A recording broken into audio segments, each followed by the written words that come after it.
Welcome back to Nirokim Health Channel. My name is Dr. Shweta Gupta. My clinic name is Born Women's Health Clinic, and my total experience in my specialty is 9 years. In previous things, we already discussed urinary tract infection, PCOD. आज हम बहुत अच्छा topic लेके आए हैं जो कि बहुत सी यंग फीमेल जो हैं अवेयर नहीं है उससे, बट आज मैं उनको अवेयर करना चाहती हूँ ताकि वो आने वाली लाइफ को थोड़ा सा इजी बनाए और अपना हाइजीन लेवल मेंटेन रखें। तो उसके लिए वो टॉपिक है वेजाइनल डिस्चार्ज, जो कि बहुत इम्पोर्टेंट है और आगे जाके वो डिस्चार्ज एक कैंसर का रूप ले लेता है। तो आज हम बात करते हैं वेजाइनल डिस्चार्ज पे। वेजाइनल डिस्चार्ज होता क्या है और ये कहाँ से डिस्चार्ज निकलता है। वेजाइनल डिस्चार्ज जो होता है वो एक फ्लूइड होता है। वो हमारी कुछ ग्लैंड्स होती हैं वेजाइना और सर्विक्स में, वहां से सिक्रीट होता है। जब वो सिक्रीट कब होता है, या तो आपके पीरियड्स आने वाले हो तब, या फिर आपके पीरियड्स खत्म हो जाते हैं तब, क्योंकि वो ग्लैंड धीरे धीरे, जब पीरियड्स आने वाले होते हैं तो ग्लैंड्स ओपन अप होती हैं और जब पीरियड खत्म होते हैं तो ग्लैंड्स धीरे धीरे श्रिंक होने लगती हैं और डिस्चार्ज के रूप में वो बाहर आती हैं। कभी कभी वो डिस्चार्ज हमेशा बॉडी में रह जाता है और एक स्मेल के रूप में बाहर आता है। तो वो हर लेडी को उससे थोड़ा सा डिस्कम्फर्ट होता है कि वो स्मेल आ रही है, वो पैंटी में एक लाइनिंग दिखने लगती है और बार बार उसको अनहाइजीनिक की एक थिंग अपने अंदर एक चीज महसूस करती है कि डेली रूटीन एक्टिविटी उसकी बिगड़ती जाती है। तो इसे कहते हैं वेजाइनल डिस्चार्ज। वेजाइनल डिस्चार्ज हर एक को पता है कि वेजाइनल डिस्चार्ज सिर्फ एक या तो नॉर्मल होगा या फिर वाइट होगा, बट नहीं, वेजाइनल डिस्चार्ज कई रंगों में होता है। पहला या तो नॉर्मल होगा, दूसरा या तो वाइट होगा, तीसरा ग्रे हो सकता है अगर कोई इन्फेक्शन है तो, और रेड हो सकता है अगर उसको पीरियड्स हैं तो वो रेड होगा, और पिंक भी हो सकता है, एंड येलो। जब आपका इन्फेक्शन बहुत ही हाई लेवल पे होता है तो आपको होता है येलो इन्फेक्शन। ठीक, तो ये होते हैं कलर फॉर्म जो वेजाइनल डिस्चार्ज में होते हैं, एंड आप इजीली आप इसको रूल आउट कर सकते हैं कि आपको किस तरह का वेजाइनल डिस्चार्ज है। पैंटी की लाइन जो होती है, जो भी फीमेल पहनती है नीचे, जिस तरह की भी पैंटी पहनती है, तो उनको पता चल जाएगा कि किस तरह का डिस्चार्ज उनको आ रहा है। क्या वो येलोइश है, क्या उसमें स्मेल है, क्या वो व्हाइट है, क्या वो ग्रे है, क्या वो ग्रे लाइन रह जा रही है पैंटी को वॉश करने के बाद भी।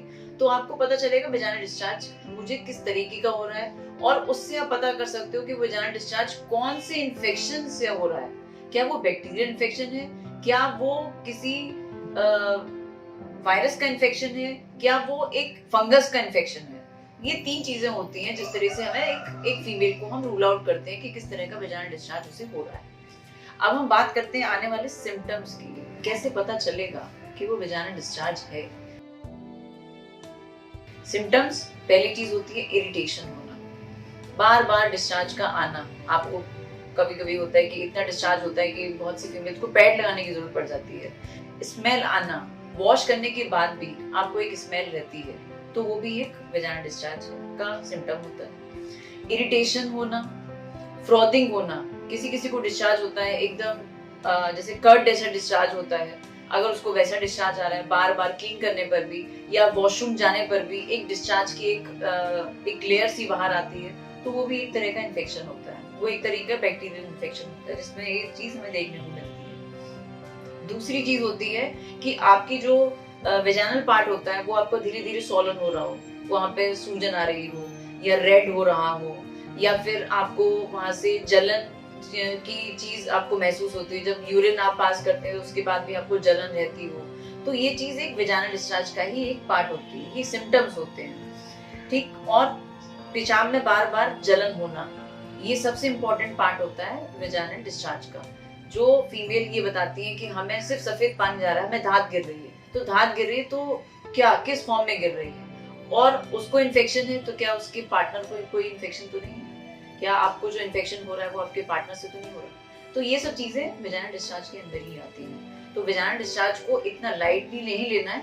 वेजाइनल डिस्चार्ज के लिए भी आपको एक डॉक्टर से कंसल्ट करना है और आगे उस चीज का टाइमली ट्रीटमेंट करके, ताकि आप कैंसर से बच सको। आने वाले जो जितने खतरनाक आपके टर्म्स हैं, जो मेडिकल टर्म्स हैं जो मैं यहाँ नहीं बोलना चाहती हूँ, लेकिन उन सब बीमारियों से आप बच सको, तो इसलिए हाइजीन मेंटेन करना बहुत जरूरी है। ठीक, तो हम अभी इन्फेक्शन की हमने जैसे बात करी, और भी इसमें चीजें इंक्लूड होती हैं, जैसे हार्मोनल किसी को इम्बैलेंस हो गया तो वो भी एक इन्फेक्शन का ही पार्ट हो गया। ठीक, इन्फेक्शन और हार्मोनल इम्बैलेंस ये दोनों रिस्पॉन्सिबल फैक्टर्स होते हैं आपके वेजाइनल डिस्चार्ज को और प्रोत्साहित करने के लिए। ठीक है, और आगे बढ़ता है उससे वेजाइनल डिस्चार्ज। ठीक, फिर हम आगे बात करते हैं कि कैसे हम इसे एग्जामिन हम कैसे कराएं। आपको बोलना कुछ नहीं है, आपको डॉक्टर के पास जाना है, आपको बोलना है कि मुझे सफेद पानी दिखता है, तो एक बार चेक कर लीजिए कि क्यों आ रहा है बार बार सफेद पानी, क्या कोई मेडिसिन मुझे चाहिए, क्या उस चीज से मुझे ट्रीटमेंट लेना चाहिए, या सिर्फ हाइजीन से ही मेंटेन हो सकता है। तो डॉक्टर से आप कंसल्ट करो, डॉक्टर आपको बताएगा। टेस्ट होते हैं, रूटीन जो टेस्ट होते हैं वो आपका जो पर स्पेकुलम एग्जामिनेशन होता है उससे गायनेकोलॉजिस्ट आपको चेक करके बताएंगे कि किस तरीके का इन्फेक्शन है, क्या वो वाइट है, क्या ग्रे है, या बैक्टीरियल इन्फेक्शन है, या वायरस इन्फेक्शन है, या फिर किसी फंगस का इन्फेक्शन हो रहा है, या फिर आपका पार्टनर को भी कोई इन्फेक्शन तो नहीं है। तो दोनों के, जब दोनों लोग आप जाओगे तो हिस्ट्री प्रॉपरली आप दे पाओगे और डॉक्टर उस तरह से आपको ट्रीट कर पाएगा। ठीक, फिर हम जैसे उसने एग्जामिन कर लिया, एग्जामिन करने के बाद उसने आपको बताया कि हाँ आपको मेडिकल थेरेपी की जरूरत है या फिर हाइजीन थेरेपी की जरूरत है, तो ये दोनों थेरेपी आप ले सकते हो। अब हम ये जैसे हमने एग्जामिनेशन कर लिया, आपको बता दिया कि हाँ ऐसा ऐसा है, आपकी सर्विक्स पे ये है, घाव तो नहीं है, किस तरीके का डिस्चार्ज आपको हो रहा है, ये हमने आपको चीजें बता दी, एक्सप्लेन कर दी। तो आपको कुछ नॉर्मल जो डॉक्टर्स होते हैं वो जनरली ट्रीटमेंट के रूप में एक एंटीबायोटिक देते हैं और आपको एक वॉश दिया जाता है। आजकल वॉश बहुत कॉमन है, आप हर जो भी फीमेल मुझे अभी सुन रही हैं, जो भी यंग लड़कियां हैं जो 9 साल से लेकर करीबन 60 साल की अगर एज तक की कोई भी फीमेल है, अगर उसको इस तरह की कोई प्रॉब्लम है तो वो वॉश जरूर यूज करे। किसी भी तरह का साबुन या सोप या कोई भी लिक्विड सोप यूज नहीं करना चाहिए, क्योंकि उससे वेजाइनल डिस्चार्ज और ज्यादा स्टार्ट होता है। क्योंकि एक हर लेवल, आपकी बॉडी का हर एक लेवल का एक पीएच होता है, जैसे आपका लेवल का पीएच डाउन हो जाएगा, वेजाइनल का जो पीएच होता है वो 7 होना चाहिए। अगर वो 7 से नीचे है तो इट मींस आप सेफ है। अगर 7 से ऊपर जा रहा है तो वो एक तरह की स्मेल आपके वेजाइनल डिस्चार्ज में आने लगेगी, उसे हम कहते हैं फाउल स्मेलिंग आती है, और वो फिश तरह, जैसे सड़ी हुई मछली की तरह की वो स्मेल आती है। तो ये आपका इंडिकेशन होता है कि हाँ अब आपको मेडिसिन लेने की जरूरत है। कुछ मेडिसिन होती हैं जो एंटीबायोटिक आपके रूम में दी जाती हैं, कुछ मेडिसिन होती हैं जो इंसर्ट करने के लिए दी जाती हैं ताकि अंदर की जो गंदगी है वो आपको बाहर आ सके। तो इसके लिए ये आपका हो गया एक मेडिकल ट्रीटमेंट का पार्ट। फिर हम बात करते हैं hygiene. Hygiene is very important. अगर आपके पीरियड्स का टाइम चल रहा है या पीरियड के टाइम खत्म हो गया है तब भी आपको मेंटेन करनी है हाइजीन। आपको रेगुलरली वॉश यूज करना है, जितनी बार आप वॉशरूम यूज कर रहे हो उतनी बार करो। घर में किसी को शुगर है या कुछ कोई भी ऐसी प्रॉब्लम है तो आपको सबसे पहले अपना सराउंडिंग, आपका वॉशरूम क्लीन होना चाहिए। अगर आप कहीं बाहर जा रहे हो तो अपने पर्स में छोटे छोटे वॉश आते हैं, आप उसको यूज करो। स्प्रे किया and you can set. Okay, तो आपको कहीं पे भी कोई भी इन्फेक्शन इतनी जल्दी ग्रैब नहीं हो, क्योंकि vagina is a very sensitive part two grab the infection very quickly. तो आपको मेंटेन करनी है hygiene. Second thing is periods के टाइम पे हमेशा पैड इस्तेमाल करना है, कपड़ा कभी भी इस्तेमाल नहीं करना है, क्योंकि आपको नहीं पता जो कपड़ा आप यूज कर रही हो उसमें कितने तरह के बैक्टीरिया, वायरस, कितने तरह के इन्फेक्शंस हो।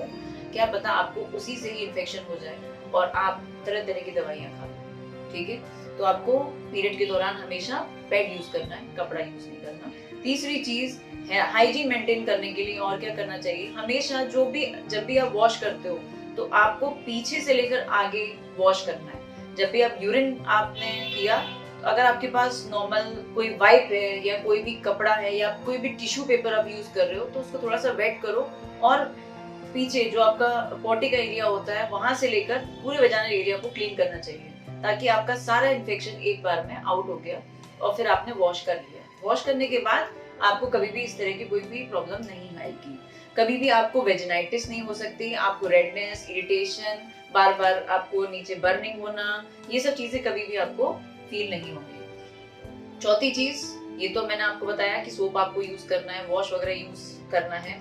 और चौथी चीज आपको मेन इंपॉर्टेंट चीज जो होती है, आजकल लड़कियां बहुत फैसिनेटिंग होती हैं कि आप तरह तरह की लॉन्जरीज आप पहनते हैं ठीक है, पैंटी तरह तरह की आती है, बट आपको हमेशा पैंटी जो यूज करनी है वो कॉटन की ही पैंटी यूज करनी है, क्योंकि कॉटन एक ऐसा मटेरियल होता है जिसमें कभी भी बैक्टीरिया, किसी भी तरह का वायरस, किसी भी तरह का फंगस इन्फेक्शन कभी नहीं ठहरता। वो हमेशा आप जिसमें भी गर्म पानी में भी अगर आप उस पैंटी को वॉश करके और उसे आयरन करके अगर आप पहनते हो तो कभी भी आपको वेजाइनल डिस्चार्ज नहीं होगा। तो हमेशा आपको कॉटन की ही पैंटी यूज करनी है ताकि आपको इन्फेक्शन कम से कम हो। और रेगुलरली आपको अपने वॉश का यूज करना है, चाहे आप घर के बाहर हो, चाहे आप किसी भी होटल में रुक रहे हो, मल्टीपल अगर आपके कोई भी सेक्सुअल पार्टनर हैं तब भी आप उनको बोलो कि आप प्रोटेक्शन यूज करें ताकि आपको किसी भी तरह का इन्फेक्शन ना हो। क्योंकि अगर कोई भी आपका पार्टनर किसी भी तरह से किसी प्रॉब्लम से है, ग्रसित है, तो आपको भी हो सकती है। क्योंकि जरूरी नहीं है कि सिर्फ आप में ही कोई प्रॉब्लम हो या आपके आसपास की किसी से आपको प्रॉब्लम, वेजाइनल डिस्चार्ज की प्रॉब्लम हो जाए। हो सकता है कि आपके पार्टनर को किसी तरह का इन्फेक्शन हो जो आपको सेक्स के दौरान हो सकता है, ठीक है। तो आपको हमेशा उनको थोड़ा सा ये आपको खुद भी अवेयर रहना है और उनको भी थोड़ा सा अवेयर करना है कि आप कॉन्डोम का यूज करें ताकि आपको सेक्सुअली ट्रांसमिटेड इन्फेक्शन ना हो, ठीक है। वो भी this is also part of the vaginal discharge, that is very important, ठीक है। तो आपको ये कुछ जो चीजें हैं हाइजीन लेवल की वो आपको मेंटेन करनी है। एंड सबसे लास्ट पॉइंट मैं आपसे एम्फेसाइज करूं वेजाइनल डिस्चार्ज के लिए, कोई भी वेजाइनल डिस्चार्ज को इतना लाइटली नहीं लेना है। टाइमली टेस्ट कराने हैं, टाइमली उसको चेकअप कराना है और टाइमली उसका ट्रीटमेंट लेना है, चाहे वो एंटीबायोटिक की फॉर्म में हो या वो किसी भी वॉश की फॉर्म में। अगर आपको कोई भी प्रॉब्लम ऐसी लगती है तो आप कभी भी मेरे से कांटेक्ट कर सकते हैं, नीचे नंबर आपको फ्लैश हो रहे हैं। एंड आप न्यूरोग्यम चैनल को जरूर सब्सक्राइब करेंगे और जितने भी आपके क्वेश्चंस हैं, आपको लगता है कि हाँ ये क्वेश्चन अगर कोई रह गया या मैंने आपको नहीं समझा पाया, तो आप मुझे उस टाइम आप मुझे कमेंट बॉक्स में आप मेरे से पूछ सकते हैं और कभी भी आप मेरे से मिल सकते हैं। 24/7 I am here to contact me. And Neurogym channel से आप कॉन्टेक्ट में रहिए और मेरी आने वाली वीडियोस को आप देखिए और अवेयरनेस आगे अपने और आगे वाली फीमेल को जरूर बताइए।